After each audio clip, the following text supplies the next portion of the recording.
जय हिंद friends, welcome back to your channel. स्वागत है एक बार फिर से आपके अपने इस यूट्यूब चैनल पर। कैसे हो आप सब? आई होप आप सभी स्वस्थ होंगे, मस्त होंगे और आपकी पढ़ाई भी अच्छी चल रही होगी। तो जैसा कि आप लोग देख रहे होंगे कि ये पार्ट 5 है और ये वो क्वेश्चन है, आपकी जानकारी के लिए यहाँ हम लिख देते हैं, ये 5000 प्लस क्वेश्चनों की सीरीज है। यानी इसमें हम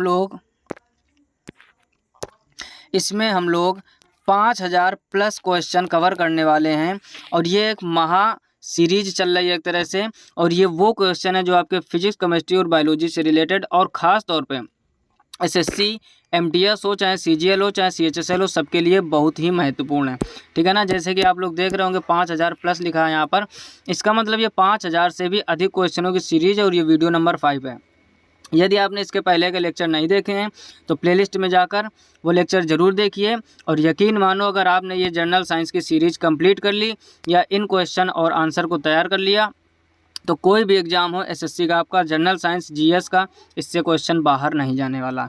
यकीन मानो, आप पूरे क्वेश्चन तैयार करो और जब भी आप एग्ज़ाम दोगे आपको हमारी बातों पर विश्वास ज़रूर होगा। तो फटाफट से वीडियो को लाइक कर दीजिए। तो वीडियो स्टार्ट करते हैं, देखते हैं पहला क्वेश्चन क्या लिखा है। पहला क्वेश्चन क्या लिखा हुआ है। क्वेश्चन लिखा हुआ है, वायु की संघटक गैसें सामान्यतः होती हैं। यानी जो वायु की संघटक गैसें वो सामान्यतः किसकी होती हैं? और आंसर लिखा हुआ है नाइट्रोजन और ऑक्सीजन की। तो किसकी होती है? नाइट्रोजन और ऑक्सीजन की। नेक्स्ट पॉइंट देखिए क्या लिखा हुआ है। अगला लिखा हुआ है, हरे पौधे हमारे लिए उपयोगी होते हैं क्योंकि वे, ध्यान से समझो, हरे पौधे हमारे लिए उपयोगी होते हैं क्योंकि वे, लिखा है, दिन के समय ऑक्सीजन छोड़ते हैं और कार्बन डाइऑक्साइड का उपभोग करते हैं। यानी हमारे लिए पेड़ पौधे क्यों महत्वपूर्ण हैं? तो दिन के समय ऑक्सीजन छोड़ते हैं और कार्बन डाइऑक्साइड का उपयोग करते हैं। अगला पॉइंट लिखा हुआ है, पंखा करने से शरीर में ठंडी की अनुभूति क्यों होती है? यानी जब हम लोग पंखा करते हैं तो शरीर में ठंडी की अनुभूति क्यों होती है? तो लिखा हुआ है, शरीर पर आर्द्रता के वाष्पन के कारण ठंडी अनुभूति होती है। किसके कारण होती है? शरीर पर आर्द्रता के वाष्पन के कारण। अगला पॉइंट देखते हैं क्या लिखा हुआ है। लिखा है, वैद्युत उपकरणों पर केवल तभी कार्य करना चाहिए जब वह उचित रूप से भूसंपर्कित हों। ऐसा क्यों? यानी पूछा गया आपसे कि वैद्युत उपकरणों पर केवल तभी कार्य करना चाहिए जब वह उचित भूसंपर्कित हों। ऐसा क्यों? तो लिखा हुआ है, क्योंकि जब वैद्युत लघुपतन होता है तब उपभोक्ता को बिना कोई नुकसान पहुंचाए विद्युत धारा भूमि में प्रवेश कर जाती है। यानी आप लोगों ने देखा होगा अर्थिंग वायर जिसको बोलते हैं। आप लोग ध्यान दो, जब हम लोग कोई बड़ा उपकरण लेके आते तो उसका जो प्लग होता है कुछ इस टाइप से होता है। यहाँ पर 2 होती है और यहाँ पर एक बड़ी होती है। ठीक है ना। आप पिन मान सकते हो। तो 2 पतली पिन होती हैं और एक बड़ी पिन होती है। इस बड़ी पिन का काम ही यही होता है कि जब भी कभी टेक्निकल फॉल्ट आती है तो यहाँ से करंट, भू संपर्कित जो तार होता है आपका, जिसको हम लोग अर्थिंग बोलते हैं, पूरा करंट उसके द्वारा पृथ्वी में चला जाता है और पृथ्वी अनंत चालक का विभव है, ऐसा माना गया है। ठीक, इस वजह से जान हानि की नुकसान नहीं होता, यानी किसी भी व्यक्ति को करंट नहीं लगता है और ऐसे स्थिति में करंट से बचा जाता है। तो मुख्य कारण ही होता है। नेक्स्ट पॉइंट देखिए, अगला क्या लिखा हुआ है। लिखा है, बर्फ जल पर तैरती है क्योंकि, यानी जो बर्फ़ है आपकी वो जल पर क्यों तैरती है? इसका मुख्य कारण क्या है? तो लिखा है, यह जल से हल्की होती है। तो बर्फ़ किसके कारण तैरती है? क्योंकि यह जल से हल्की होती है। अगला लिखा हुआ है, पारे को जब एक बर्तन में रखा जाता है तो मेनिस्कस होता है। यानी पारे को जब एक बर्तन में रखा जाता है तो मेनिस्कस होता है। तो उसका आंसर क्या हो जाएगा? उसका हो जाएगा उत्तल। अगला पॉइंट देखिए क्या लिखा हुआ है। अगला पॉइंट लिखा है, वर्षा की बूंदें या वर्षा की बूंद गोलाकार होती है। यानी जो वर्षा की बूंद होती हैं वो गोलाकार क्यों होती है? तो उसका मुख्य कारण है सतही तनाव के कारण, या फिर आप कह सकते हो पृष्ठ तनाव के कारण। किसके कारण? पृष्ठ तनाव, जिसको इंग्लिश में बोलते हैं सरफेस टेंशन। यानी वर्षा की बूंदें गोल क्यों होती है? तो इसका मुख्य कारण होता है पृष्ठ तनाव, या फिर आप सतही तनाव भी बोल सकते हैं। अगला पॉइंट देखिए क्या लिखा हुआ है। लिखा है, रेबीज के टीके की खोज किसने की थी? यानी जो रेबीज का टीका होता है इसकी खोज किसने की थी? तो लिखा हुआ है Louis Pasteur. Very important question है। यानी रेबीज के टीके को खोज किसने की थी? तो वह थे लुई पास्चर। अगला लिखा है, परम दाब है। यानी परम दाब कौन सा? तो लिखा है गेज दाब +1 बार। परम दाब किसको बोलते हैं? गेज दाब +1 बार। अगला लिखा है, वायुमंडल में कार्बन डाइऑक्साइड के परिमाण में वृद्धि के कारण। लिखा हुआ क्वेश्चन, वायुमंडल में कार्बन डाइऑक्साइड के परिमाण में वृद्धि का कारण ताप में वृद्धि होता है। यानी उसकी वृद्धि का मुख्य कारण क्या है? ताप में वृद्धि। अगला लिखा हुआ है, एक आवर्ती गति से घूमने वाली चक्के की प्रति सेकंड घूर्णन किससे मापी जाती है? तो वो नापी जाती है आपके एस्ट्रोबोस्कोप से। किससे नापी जाती है? एस्ट्रोबोस्कोप से। अगला लिखा हुआ पानी से ऊपर तक भरे एक बर्तन में पानी के सतह पर बर्फ का टुकड़ा तैर रहा है। जब बर्फ का टुकड़ा पिघलेगा तो पानी का स्तर अपरिवर्तित रहेगा। अब इसको समझो ध्यान से। मतलब कहने का ये, जैसे आपके पास ये एक गिलास है, ठीक है ना, और इसमें ये पानी भरा हुआ है अंदर। अब पानी भरा हुआ और यहाँ पर एक बर्फ़ का टुकड़ा पड़ा हुआ है जिसको हम लोग पिंक कलर से कर रहे हैं। तो बर्फ़ का टुकड़ा जब पड़ा है आपका, तो पूछा गया है कि जब ये बर्फ़ का टुकड़ा घुल जाएगा तो पानी के स्तर पर क्या प्रभाव पड़ेगा। तो ज़्यादातर लोगों के मन में विचार आता है पानी का स्तर बढ़ जाएगा। लेकिन एक चीज़ समझो, जब आपने गिलास में बर्फ़ का टुकड़ा डाला होगा तो जैसे ही बर्फ़ का टुकड़ा डालोगे तो पानी का स्तर थोड़ा ऊंचा होता है, यानी पानी का स्तर थोड़ा ऊंचा हो जाता है। आपने कंकड़ वाली कहानी सुनी होगी, कौवे की और कंकड़ की कहानी। यानी एक कौवा होता है, घड़े में कंकड़ डालता रहता है और धीरे धीरे पानी ऊपर आता है और उसके बाद वो अपनी प्यास बुझाता है, यानी पानी पी लेता है। तो यहीं से आप कॉन्सेप्ट लगाओ कि जब किसी वस्तु को आप पानी में डालते हो तो पानी का स्तर बढ़ता है। तो जब आपने बर्फ़ का टुकड़ा डाला होगा तो वो जो पानी का स्तर है उतना ही ऊपर बढ़ेगा जितने में वो बर्फ़ घुल सकती है। आई होप आप बात को समझ रहे होंगे। यानी जब बर्फ़ का टुकड़ा आप डालोगे तो पानी का स्तर उठता है और वह स्तर उतना ही उठेगा जितने में वह बर्फ़ पिघलकर उतना ही पानी बना देगी। इस वजह से पानी के स्तर अपरिवर्तित रहता है। तो यहाँ पर क्या लिखा हुआ है? पानी का स्तर अपरिवर्तित रहता है।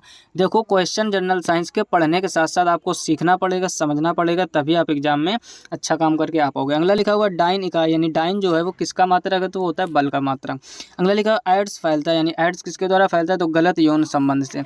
एड्स जो रोग होता है वो गलत यौन संबंध से बढ़ता है। नेक्स्ट पॉइंट देखिए, नेक्स्ट क्वेश्चन क्या लिखा हुआ है? अगला लिखा है सोलर सेल बदलता है, यानी जो सोलर सेल होता है वो किसको बदलता है? तो सौर ऊर्जा को विद्युत ऊर्जा में। अब देखो, बदलने वाले क्वेश्चन एग्जाम में बहुत ज़्यादा पूछे जाते हैं। तो सोलर सेल क्या करता है? सौर ऊर्जा को विद्युत ऊर्जा में बदलता है। अगर हम आपसे कहें हीटर क्या करता है, ठीक, कई सारे क्वेश्चनों की यहाँ पर चर्चा करेंगे। हीटर क्या करता है? तो हीटर विद्युत ऊर्जा को ऊष्मीय ऊर्जा में, क्योंकि हीटर करंट लेता है तो विद्युत ऊर्जा हो गई, और किस में बदलता है? चीज़ों को गर्म करता है तो ऊष्मीय ऊर्जा में। अच्छा, अगर हम आपसे क्वेश्चन पूछे बल्ब क्या करता है, तो बल्ब क्या करता है? बल्ब विद्युत ऊर्जा को ऊष्मीय ऊर्जा या प्रकाश ऊर्जा में बदलता है। अगर अगला क्वेश्चन हम आपसे करें कि डायनेमो क्या करता है, बताइए, तो डायनेमो का कार्य क्या होता है?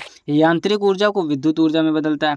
ऐसे ही जितने भी ऊर्जा के परिवर्तन वाले जितने भी पॉइंट होते हैं वो सब आप तैयार करो, ताकि एग्जाम में कोई भी क्वेश्चन पूछा जाए तो आपसे छूटे ना। अगला क्वेश्चन क्या लिखा हुआ? आरडीएक्स है। आरडीएक्स क्या होते हैं? तो वो एक विस्फोटक होते हैं। आरडीएक्स किसको बोलते हैं? एक विस्फोटक को। अगला लिखा समुद्री जल में साधारण नमक की प्रतिशत क्या है? यानी जो समुद्री जल होता है उसमें साधारण नमक की कितने प्रतिशत है? तो वो 10% है। अगला पॉइंट लिखा हुआ है किसी ऊंचाई से पृथ्वी की ओर स्वतंत्रता पूर्वक गिर रही वस्तु एक समान, फिर ब्लैंक दिया, से गिरती है, तो एक समान त्वरण से गिरती है। वेरी इंपॉर्टेंट क्वेश्चन है, कई बार एग्जाम में भी आ चुका है। अगला पॉइंट देखिए क्या लिखा हुआ है? लिखा है लीफ ब्लाइट रोग अधिकार पाया जाता है, यानी जो लीफ ब्लाइट रोग है अधिकार पाया जाता है तो उच्च उत्पादकता वाले धान में। कहाँ रोग पाया जाता था? उच्च उत्पादकता वाले धान में। अगला क्वेश्चन लिखा है राइजोबियम लेग्यूमिनेसोरम नामक जीवाणु जो बीन, मूंगफली, मटर एवं चने में पाया जाता है स्थित होता है, तो ये कहाँ पर स्थित होता है? ये जड़ में स्थित होता है। अगला लिखा है शुद्ध जल का क्वथनांक फ़ारेनहाइट स्केल पर क्या होगा? तो वो होता है 212 डिग्री। फ़ारेनहाइट स्केल पर शुद्ध जल का क्वथनांक होता है 212। अगर डिग्री सेंटीग्रेड में पूछे तो क्वथनांक होता है 100 डिग्री सेंटीग्रेड। अगला पॉइंट देखिए क्या लिखा हुआ है? लिखा है केएस प्रणाली में त्वरण का मात्रक क्या है? तो केएस प्रणाली में त्वरण का मात्रक होता है मीटर पर सेकेंड स्क्वायर। अब देखो, केएस को आप यहाँ पर ध्यान दो, एमकेएस पद्धति है। ये कौन सी पद्धति है? एमकेएस। पद्धतियाँ 3 होती हैं, एमकेएस, एफपीएस और सीजीएस, और एक होती है एसआई, चौथी पद्धति। तो एमकेएस और एसआई सेम है। एमकेएस का मतलब हो गया जब हम लोग लंबाई को मीटर में, द्रव्यमान को किलोग्राम में तथा समय को सेकेंड में। एक होती है आपकी एफपीएस, कौन सी होती है? एफपीएस, तो लंबाई को फीट में, द्रव्यमान को पाउंड में तथा समय को सेकंड में। और एक होती है आपकी सीजीएस। 3 ही पद्धति मुख्य रूप से है। तो जब लंबाई को सेंटीमीटर में, द्रव्यमान को ग्राम में तथा समय को सेकंड में मापते हैं तो होती है सीजीएस पद्धति। और एसआई होती है इंटरनेशनल सिस्टम ऑफ यूनिट, और ये एमकेएस पद्धति ही होती है। यानी एसआई का मतलब हो गया इंटरनेशनल लेवल पे। आई होप आप बात समझ गए होंगे। नेक्स्ट पॉइंट देखिए क्या लिखा हुआ है? लिखा है माइका क्या है? क्वेश्चन क्या है? माइका क्या है? तो माइका होता है विद्युत का कुचालक। अगला लिखा सोना का संकेत क्या होता है? तो सोना को AU से लिखते हैं। चांदी का पूछ दे तो AG, ये केमिस्ट्री का क्वेश्चन हो गया। मैग्नीज को पूछ दे तो MN, मैग्नीशियम को तो Mg, बिस्मत को पूछ दे तो Bi। तो ठीक, ये केमिस्ट्री के फार्मूले आपने फर्स्ट ईयर इंटर में अच्छे से पढ़ा होगा। अगला लिखा हुआ प्रेशर कुकर में खाना जल्दी पकता है क्योंकि प्रेशर कुकर के अंदर दाब अधिक होने से क्वथनांक बढ़ जाता है। उसके अंदर का दाब अधिक होता है जिससे उसका क्वथनांक बढ़ जाता है, जिसके कारण खाना जल्दी पकता है। अगला लिखा है कौन सी ध्वनि हम नहीं सुन सकते हैं, तो लिखा हुआ 20,000 हर्ट्ज से अधिक। हम लोगों को सुनने की क्षमता होती है 20 हर्ट्ज से 20,000 हर्ट्ज तक, इसके ही बीच की सुन सकते हैं, इससे अधिक की ध्वनि हम लोग नहीं सुन सकते, उसको ध्वनि प्रदूषण बोलते हैं। अगला लिखा हुआ बैंक्राइटिस रोग संबंधित है, तो बैंक्राइटिक रोग किससे संबंधित है, तो वो संबंधित है फेफड़ों से। अगला लिखा शरीर में रक्त का औसत आयतन कितना होता है, तो 5 से 6 लीटर, यानी कोई ऐसा व्यक्ति जो स्वस्थ है उसके शरीर में 5 से 6 लीटर होता है। तो ये था पार्ट नंबर 5। इसमें हम लोगों ने जीएस के इंपॉर्टेंट क्वेश्चन कवर किए। आप लोग अपना रिवीजन के लिए इसका स्क्रीनशॉट भी ले सकते हो ताकि आप फुर्सत में रिवीजन कर सको, और साथ साथ आप नोटबुक बनाते जाइए। यकीन मानो ये नोटबुक आपके लिए बहुत अच्छा होने वाला, क्योंकि आप खुद समझो 5,000 से भी अधिक क्वेश्चनों का कलेक्शन और उसको पढ़ना अपने आप में एक बहुत बड़ी बात है। तो बस आप इसी तरीके प्यार और सपोर्ट बनाए रखिए, हम आपके लिए ऐसे ही मेहनत करते रहेंगे। यदि चैनल पर पहली बार आए हो तो सब्सक्राइब करके नोटिफिकेशन बिल को ऑल पर जरूर सेलेक्ट कीजिए, और जितना हो सके ज़्यादातर अपने दोस्तों में शेयर कीजिए। मिलते हैं नेक्स्ट वीडियो में, तब तक अपना ख्याल रखिए, अच्छे से पढ़ाई करते रहिए। तब तक के लिए जय हिंद, राधे राधे।